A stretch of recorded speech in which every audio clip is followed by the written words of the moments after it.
Hi hello അസ്സാം വലൈക്കും. നമുക്കിന്ന് തനി നാടൻ രുചിയിൽ അതുപോലെ തന്നെ വളരെ എളുപ്പത്തിലൊരു ചിക്കൻ പരട്ട് റെഡിയാക്കി എടുത്താലോ.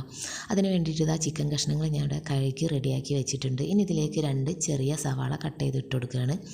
പിന്നീട് ഇതിലേക്ക് ഒരു വലിയ തക്കാളി കൂടെ കട്ട് ചെയ്ത് ഇട്ട് കൊടുത്തിട്ടുണ്ട്. പിന്നെ ഇതിലേക്ക് ചേർക്കുന്നത് ഇഞ്ചി, വെളുത്തുള്ളി, പച്ചമുളക് എല്ലാം കൂടെ ക്രഷാക്കിയതാണ് ചേർത്ത് കൊടുക്കുന്നത്. കുറച്ചധികം തന്നെ കറിവേപ്പിലയും ചേർത്ത് കൊടുക്കുന്നുണ്ട്. 1 സ്പൂണ് കുരുമുളക് പൊടി, അതുപോലെ തന്നെ 1/4 ടീസ്പൂൺ മഞ്ഞൾപ്പൊടി, കുറച്ച് ഗരം മസാല, കുറച്ച് ഉലുവ കൂടി ചേർത്ത് കൊടുക്കുന്നുണ്ട്.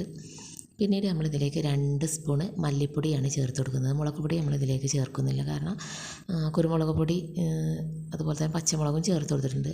പിന്നീട് ആവശ്യത്തിന് ഉപ്പ് ചേർത്ത് കൊടുക്കുകയാണ്. അതുപോലെ തന്നെ അവസാനമായിട്ട് ഇതിലേക്ക് പച്ച വെളിച്ചെണ്ണയാണ് ചേർത്ത് കൊടുക്കുന്നത്. ഈ വെളിച്ചെണ്ണ കൂടെ ചേർത്തിട്ട് നമ്മളത് കൈ വെച്ചിട്ട് നല്ലോണം മിക്സ് ആക്കിയിട്ടെടുക്കുക. പിന്നീട് നമ്മളിത് അടച്ച് വെച്ച് വേവിക്കുക. നമ്മളിതിലേക്ക് വേറെ വെള്ളമൊന്നും ചേർത്ത് കൊടുക്കുന്നില്ല. നമ്മൾ ഈ ചിക്കനൊന്ന് തിളച്ച് വരുമ്പോൾ അതിൽ നിന്നുള്ള ആ വെള്ളം തന്നെ ഇത് വേവാനായിട്ട് ഉണ്ടാവും. അപ്പോൾ വെള്ളമൊന്നും ചേർത്ത് കൊടുക്കേണ്ട ആവശ്യമില്ല. അപ്പോൾ നമ്മൾ ഇടയ്ക്കൊന്ന് മൂടിയൊന്ന് തുറന്നിട്ട് ഇളക്കി കൊടുക്കുക, അടിയിൽ പിടിക്കാതെ ശ്രദ്ധിക്കുക. നമ്മൾ മൺചട്ടിയിലാണ് ഇത് ചെയ്തിട്ടെടുക്കുന്നത്. അപ്പോൾ നമ്മൾ കുക്കറിലൊക്കെ ചെയ്യുന്നതിനേക്കാളും നല്ലൊരു ടേസ്റ്റാണ് മൺചട്ടിയിൽ ഇത് ചെയ്യുന്നത്.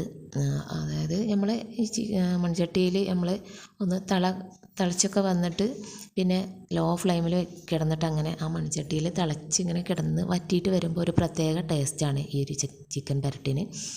അപ്പോൾ നമ്മളതിലേക്ക് തക്കാളി, ഉള്ളി ഒന്നും വഴറ്റി എടുക്കാതെയാണ് ഇപ്പോൾ ഈ ഒരു ചിക്കൻ വരട്ട് ചെയ്തിട്ടെടുക്കുന്നത്. നമുക്ക് രാവിലെയൊക്കെ പെട്ടെന്ന് ബ്രേക്ക്ഫാസ്റ്റിൻ്റെ കൂടെയൊക്കെ അപ്പത്തിൻ്റെ കൂടെയൊക്കെ ചെയ്തെടുക്കാൻ പറ്റുന്നൊരു റെസിപ്പിയാണ്. അപ്പോൾ നമ്മളെ ചിക്കൻ വരട്ട് ഏകദേശം ഇത് അവിടെ റെഡി ആയിട്ടുണ്ട്. വെള്ളമൊക്കെ വറ്റി ഇവിടെ റെഡി ആയിട്ടുണ്ട്. ജസ്റ്റ് ഒന്ന് ട്രൈ ചെയ്ത് നോക്കുക, ഫീഡ്ബാക്ക് അറിയിക്കുക. നെക്സ്റ്റ് വീഡിയോയിൽ കാണാം. Okay, by.